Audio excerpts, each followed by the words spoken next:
let's entertain and answer my man's question. Tony or Beneil? Now, outside of the analyst, we're not talking about the analyst AJ right now. We're not talking about the analyst Derek right now. This is not all factors considered. We're talking about just as a person. We sitting down with the boys, Tony or Beneil. AJ, what do you think? Ooh, that's almost a harder question. Yeah. That is almost a harder question. Who do I like more all around than in this particular fight? Like this particular fight breaking down was a lot easier for me. I'm a big fan of El Kukui, my man. I'm Come a on. big fan of old school Tony Ferguson, the weirdo, like the wearing the gloves with the baseball and the glasses on the inside. And whenever he'd shout at the woo at the weigh-ins, he'd go Ric Flair mode. I'm a big fan of El Kukui. And not only that, he has that mindset of like, you're gonna die before I am. I'm gonna take your soul. He's on that David Goggins shit, which I absolutely love. Now in Beneil Dariush, man, I love him so much because we saw he has that same savage mindset of like, you hit me, okay, now it's my turn. Like I'm gonna hit you twice as hard, bro. You better knock me out because I'm coming for your lunch money, which I absolutely like. That gets me excited, man. That's why I love this fight so much coming forward because these are the dudes who everybody goes to high school and you're like, all right, yeah, don't fuck around with that guy. Yeah, you probably don't fuck around with that guy either. Like these two dudes are gonna fight. Fuck yeah, bro. I'm so excited. Personally, if I had to answer it, I'm gonna go old school. I'm gonna go with Tony Ferg, Derek. That's my boy El Kukui. I love Beneil Dariush. He's especially in the new come up, but I can't, you can't disrespect homeschool. You know what I'm saying? So I'm going Tony Ferg. Who you got? Well, listen, man, this is kind of that same situation as I sit here and I say, like, the fan in me, the dude who like watches all of these fights every single week and who's up to date on this, man. How can you not love a Beneil Dariush, man? A dude who has been getting after it for so long, who's finally getting an opportunity that he has deserved for so long. He's just knocking these dudes out, man. 6-fight win streak, killing the game. But then I say, listen, man, who have I known about damn near my whole entire life watching this? Tony Ferguson, El Kukui, man. This is a man who we really argued to say, can he beat Khabib? Can he be the one to beat Khabib? You can't have that level of stature. We can't talk about a fighter like that and sit there and be like, okay, well, yeah, maybe he could beat Khabib, but I don't think he could beat Dariush. Like, how does that MMA logic, you know what I'm saying, line up? So at the end of the day, this is a dude who is a former interim lightweight champion. This is a dude who has the mindset of, yeah, you just hyperextended my arm. Anybody else in the UFC would have tapped to that when Charles Oliveira had his arm under the shoulder and just cranked back on it. Oh, Lord, man, my arm hurts just thinking about it, right? And what does he do? He says, oh, yeah, that's light. What's up, bro? It's all good. I'm going to get back up, hop back up, go back to my corner, and we coming out round 2 and 3. And guess what, Charlie Olives?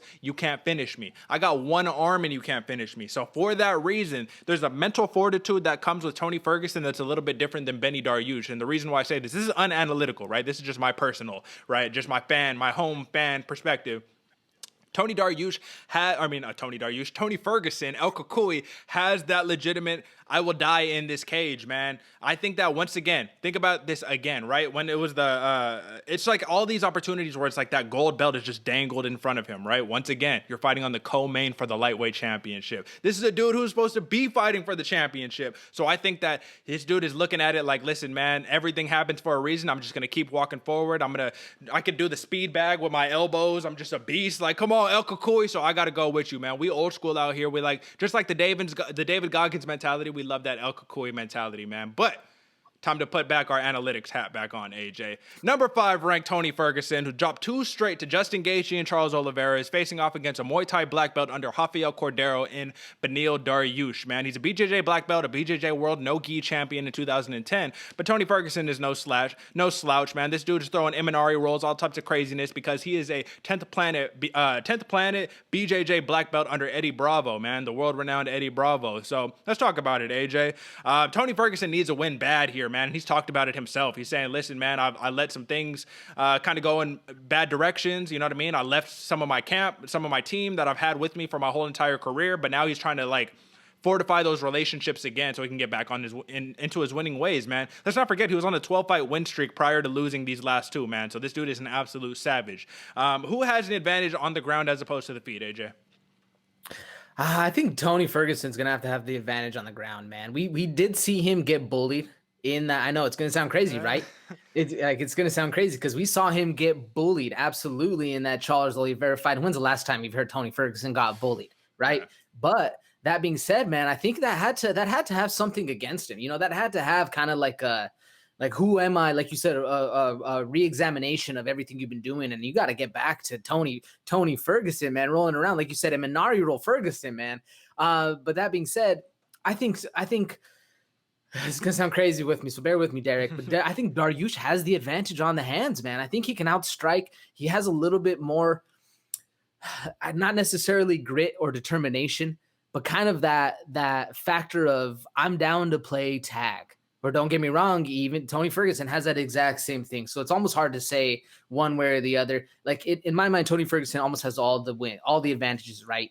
Except I think he has the advantage for sure on the ground. But in that stand-up, there's this one thing where even though Tony Ferguson wasn't or was finished by Justin Gaethje, he wasn't actually finished. Yeah. Like it was a referee stoppage. I was like, all right, bro, like you've taken way too much damage. The massive human audience that's watching this cannot watch a man get punched in the face anymore. Yeah. We got to stop this fight. Tony Ferguson was not finished, so it's going to be a hard fight regardless. So that being said, I think it's going to be walking down a game of tag back and forth, which you see in the Drakkar Close fight. You play a game of tag with Beneil Dariush, it's going to be a very short game. Now, I don't know. It's a hard answer, man. Who do you think? Well, listen, man, I think that on the ground, I got to say that this is going to be up for grabs. I think it's going to be very similar to the Diego Ferreira versus Beneil Dariush fight, man, where they're just both sick with it going back and forth in these scrambles. You know what I mean? I think it's going to be like that. One difference is that we know when it goes into one of those dirty, chaotic fights, who is the best of the best at dirty, chaotic fights? Tony Ferguson is. He is the master of that. So if this is a clean fight, I think it's a disadvantage for both of these fighters, oddly enough, right? Because neither of these dudes want to be in just a clean technical matchup. But let's take a step back. I believe this was Tony Ferguson versus Edson Barbosa, man, some years back, right? Tony Ferguson just put an absolute pace on Barbosa. So I think he's going to need to return there on the feet if he wants to have the advantage in the striking, because what he can do, even though he's not the most technical striker, even though he doesn't have the most power behind his shots, one thing that Tony Ferguson can do is he can absolutely drown his opponents. Why? Because he keeps you on your back foot. Jab, hook, Imanari roll, grab your ankle, get back up, elbow, hooks, you know what I mean? Like, that's Tony Ferguson, and we know El Kakui is known for having cardio. He's known for not getting tired, man. This dude's he's got the wrestling background. He's got the third most significant strikes landed at 155 pounds, 1,070 significant strikes landed throughout his MMA career at that weight class in the UFC.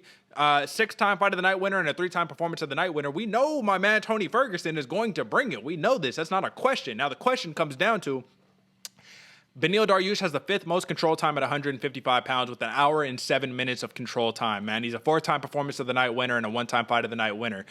He's a southpaw. They both throw a lot, but Beneil Dariush has the tendency to fall into these firefights, AJ. And we're just going to, I'll give my last little take before we wrap this up. If Beneil Dariush falls into a firefight, again, that'll probably be like the 4th time in the last 5 fights.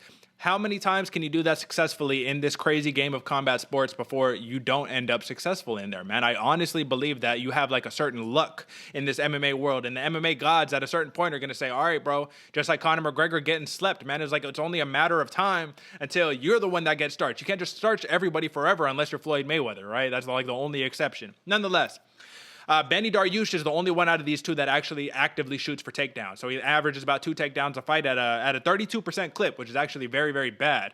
And Tony Ferguson has a 70% takedown defense. Now, before we talk about ultimately the pick, right, I'm just going to run through the last 5. For Tony Ferguson, Charles Oliveira, Justin Gaethje, both losses, right? UD lost to Oliveira in a TKO round 5 loss to Gaethje. 2nd round TKO against Cowboy Cerrone, which has aged very poorly now that we've seen how Cowboy Cerrone's career has more or less played out. Big win over Anthony Pettis, Showtime Pettis, knockout round 2, who is no longer in the UFC and lost his PFL debut. Doesn't look very good either. And then submission round 3 against Kevin Lee, man. That's the only one that's pretty impressive. Now, nonetheless, for Dariush, Diego Ferreira, SD win, split decision. I think that was more unanimous than anything. Nonetheless, knockout over Scott Holtzman, knockout over Drakkar Close, submission over Frank the Crank Camacho, and then a big submission against Drew Dober, man. So both of these dudes are surging, except Charles Oliveira, or not Charles Oliveira, Tony Ferguson, to just come off of a couple tough losses, man. You know, it happens against the best of the best. I'm going to go Contrary to everything that I just said, AJ, you know what we're about to do. I'm going to go Beneil Dariush, man. I think he gets the job done because momentum, man, when momentum is going good, it's going good. And tell me that this isn't the worst possible situation for Tony Ferguson, man. You finally get your get right spot, and it's against a dude who, yeah, he's ranked number 9, but he has the skill level of like number 3, number 4. So Beneil Dariush, man, I think this is the Angela Hill situation. It's just the culmination of all of this time, culmination of all of this experience, all these wins, all of these lesser opponents, which is going to get him, which is going to allow him to propel against Tony Ferguson. And I got a unanimous decision win, which is the potential fight of the night. Not my fight of the night, but potential fight of the night. What's your pick, AJ? They say luck is when preparation meets opportunity, right, Derek? And I think that's what Tony has given to Beneil Dariush, being like, hey, man, I know a lot of people aren't willing to fight you. I'm down. Let's scrap. And I think Beneil Dariush is going to look back at Tony Ferguson and thank him for this opportunity, because it's going to be a hell of a fight. We, the fans, are going to be very excited for this fight, man. It's going to be a scrap. Dariush brings the war, and Tony literally never, ever says quit. So it's going to be a war, man. It's going to be a lot of fun. But personally, man, I'm going Dariush by decision. I think it's going to be a grinder. I think he's going to actually utilize a lot more takedown. Like you said, he's going to be shooting for the takedowns a lot. Where Ferguson, he's going to be hitting the rolls. He's going to be hitting the sprawls off his back. You know, he's got a lot of movement. So it's going to be a very fun, action-packed fight, very fast, a lot of pace. But I just think Dariush, man, he's going to be riding that momentum, carrying that win, the wins he's been getting this whole last, 6-fight win streak, and being able to just outgrind Tony Ferguson. I know it sounds crazy coming out of my own mouth right now. Somebody's going to outgrind Tony Ferguson, but in the eyes of the judges, the dude taking the people down, having the control on top, usually gets the dub. And I think that's how it's going to go for Dariush. Yeah, man, it's going to be a good one. And I just will say this, Tony Ferguson, he didn't get absolutely steamrolled against Charles Oliveira. He actually did have a little bit of success on the ground against Charles Oliveira, but the setups didn't come to fruition. He even did a little Tony Ferguson did a little post-fight breakdown of his own, being like, damn, see, I had this opportunity right here, but I should have did this, and it almost happened. And at the end of the day, dude was fighting with one arm. So